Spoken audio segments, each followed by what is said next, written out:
मैं doctor Archana Tiwari, assistant professor in business administration, SPC government college Ajmer. विपणन वातावरण के मैक्रो एनवायरनमेंट के बारे में हम पढ़ रहे हैं कि यह एनवायरनमेंट अनकंट्रोलेबल होता है और इसका इफ़ेक्ट मार्केट में लॉन्च होने वाले प्रोडक्ट एंड सर्विसेज पर पड़ता है। तो इसके विभिन्न घटक हम ऑलरेडी देख चुके हैं। कई सारे ऐसे फैक्टर्स हो सकते हैं जो कि अनकंट्रोलेबल होते हैं, जैसे कि economic environment, technical environment, climatic environment हो सकता है, साथ ही साथ लॉ से रिलेटेड एनवायरनमेंट हो सकता है।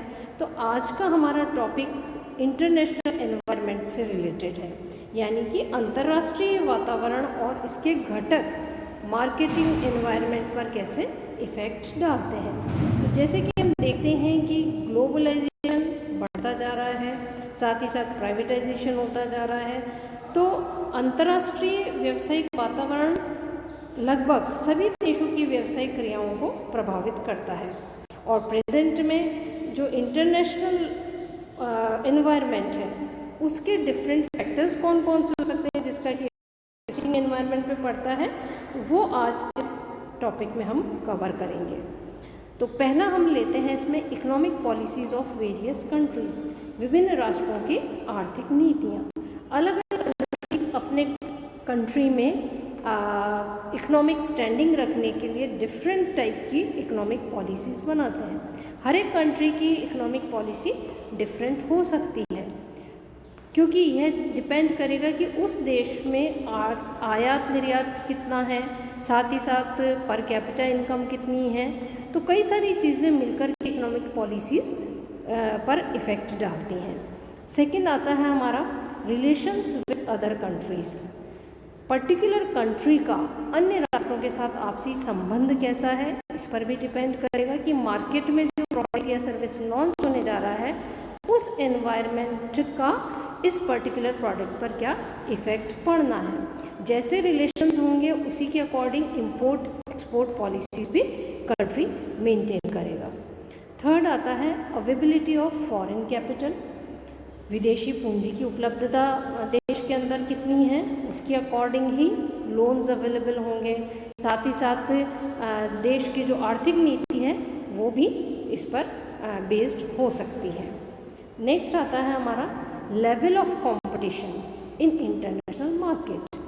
अंतर्राष्ट्रीय बाजार में प्रतिस्पर्धा का स्तर कैसा है, क्योंकि उसी पर ही डिपेंड करेगा कि कौन कौन से प्रोडक्ट मार्केट में लाए जाने चाहिए। कंपनीज इस बात का सर्वे करती हैं कि जितना कंपटीशन है उसके अकॉर्डिंग प्रोडक्ट की क्वालिटी मेंटेन करना और साथ ही साथ उसकी प्राइसिंग डिटरमाइन करना, तभी वह पर्टिकुलर प्रोडक्ट मार्केट में स्टैंड अप रह सकता है। Position of foreign companies in local market. स्थानीय बाजार में विदेशी संस्थाओं की प्रतिस्पर्धात्मक स्थिति कैसी है, इस पर भी मार्केटिंग एनवायरनमेंट पर इसका प्रभाव पड़ेगा, क्योंकि स्थानीय बाजार में यदि ऑलरेडी प्रोडक्ट्स पॉपुलर हैं तो क्या विदेशी संस्थाओं के द्वारा प्रेजेंट किए जाने वाले प्रोडक्ट या सर्विसेज मार्केट में टिक पाएंगे, तो यह भी एक ध्यान देने वाली बात हो सकती है। नेक्स्ट आता है हमारा पॉसिबिलिटीज़ ऑफ इंपोर्ट एक्सपोर्ट। आयात निर्यात की संभावनाएं कितनी हैं। जितना आयात और निर्यात होगा, एक्सपोर्ट इंपोर्ट होगा, फ्यूचर में उतनी ही संभावनाएं पर्टिकुलर प्रोडक्ट की मार्केट में बने रहने से रिलेटेड हो सकती है। जब कंपनीज अपने पर्टिकुलर प्रोडक्ट को वहाँ पर चलाती है और साथ ही साथ कंपनी अगर प्रोडक्ट लाइन प्रेजेंट करना चाह रही है तो उसके लिए भी आयात निर्यात की संभावनाएं कंपनी को देखनी ही पड़ती हैं। नेक्स्ट आता है number and area of multinational corporates.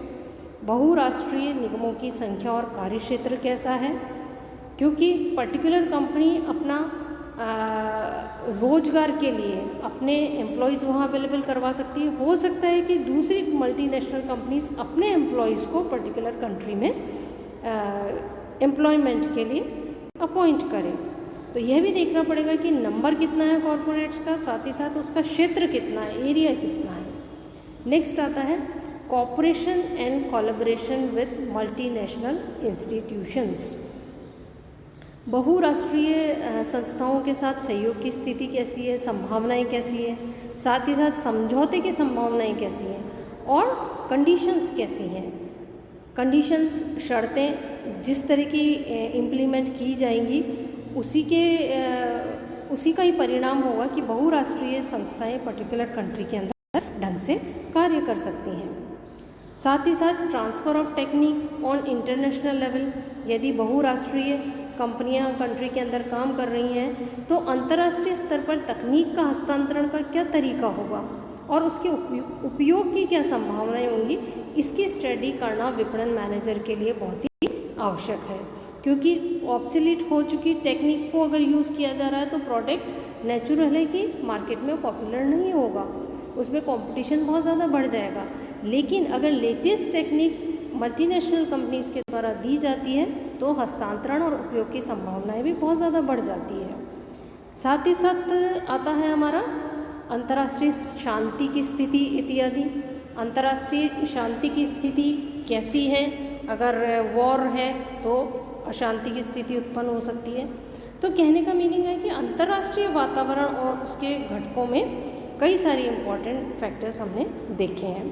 अब अंतर्राष्ट्रीय वातावरण के ये जो घटक होते हैं मूलतः अंतर्राष्ट्रीय स्तर पर व्यवसाय करने वाली संस्थाओं को प्रभावित करते हैं, लेकिन साथ ही हम देखते हैं कि लिबरलाइजेशन है या ग्लोबलाइजेशन है, ये बहुत ज़्यादा बढ़ गया है। तो इनके बढ़ने की वजह से बहुत सारी संस्थाएं प्रभावित होने लग गई हैं और एक देश का सस्ता और अच्छा माल अन्य देशों में बेचा जा सकता है।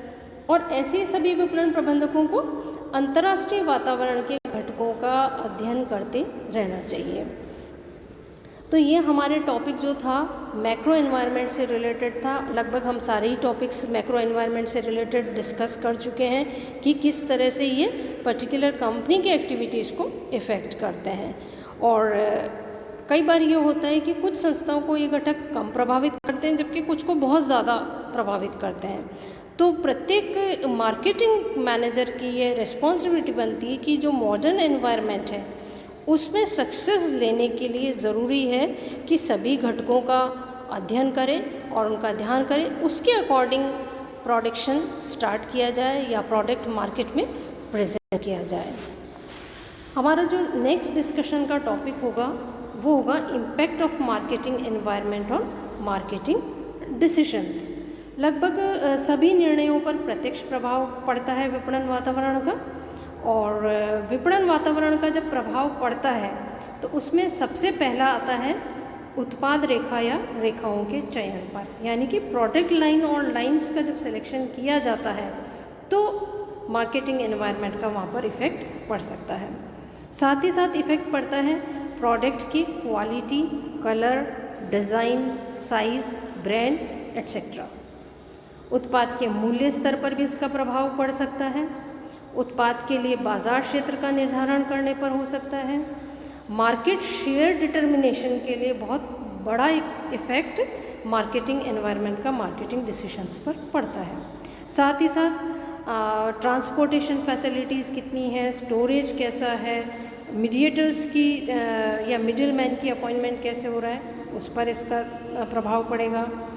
विपणन की व्यू रचनाओं के निर्माण के संबंधित निर्णय पर पड़ सकता है। और हम मार्केटिंग मिक्स की अगर बात करें तो मार्केटिंग मिक्स पर भी मार्केटिंग एनवायरनमेंट का इफ़ेक्ट पड़ता है। तो जो मार्केटिंग मैनेजर्स होते हैं उनकी सक्सेस इसी पर ही डिपेंड करती कि वो किस तरह के निर्णय ले रहे हैं। अगर वह सही निर्णय ले रहे हैं तो डेफिनेटली उनको सक्सेस मिल सकती है। तो उसके लिए मार्केटिंग मैनेजर को micro as well as macro, controllable and uncontrollable marketing environment दोनों का ही ध्यान रखना चाहिए।